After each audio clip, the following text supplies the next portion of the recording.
So the original Hillsborough office on Corporate Drive, the thing I remember most about that is how all of the downstairs offices were adjacent to the lab.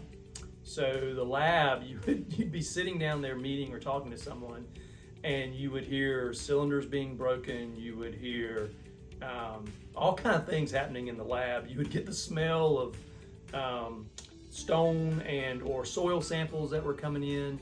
So it was an interesting spot to have your corporate office adjacent to the lab. So I mentioned earlier that I had known Jim for a long time. And when I came in, I met Jenny Kirk. She had come on board right before me. Philip Beck came on board shortly after me, but still right about the same amount of time, and I didn't know Philip. I knew a lot of people that were here from my previous experience at DOT, so I knew Kevin O'Dell, I knew Tracy Parrott, I knew Jan Womble, I knew Richard Bowen, I knew Bobby Downs. So a lot of these people I knew, but I hadn't seen in a long time. So it was really a little bit like a reunion, because I was coming back and seeing people that I hadn't seen for probably, 15, 20 years.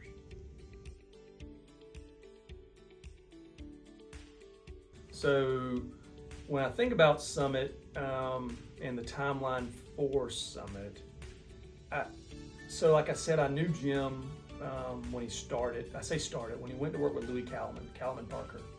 So I knew Jim when he got going with Louis Calman. Then I knew of Jim when he sold, or was still in contact with Jim when they sold to Sear Brown. So I was kind of on the fringes of understanding that and knowing what was happening. Then when he came back and reconsolidated under the Summit brand, like I said, I would continue to touch base with him. And when they won the Monroe project, that was a big project win. And then when I came on board, shortly thereafter is when we won the 540 project, both of which are large CEI type projects. And I think both of those helped position Summit in a space where we could grow and take advantage of those opportunities. What has kept me working at Summit is the people.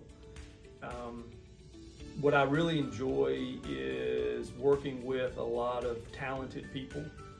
Every organization has its own personality. Every organization is kind of its own thing. And what I enjoy is being able to interface with all the different people within Summit that have all the different skill sets to allow Summit to be successful like we have been.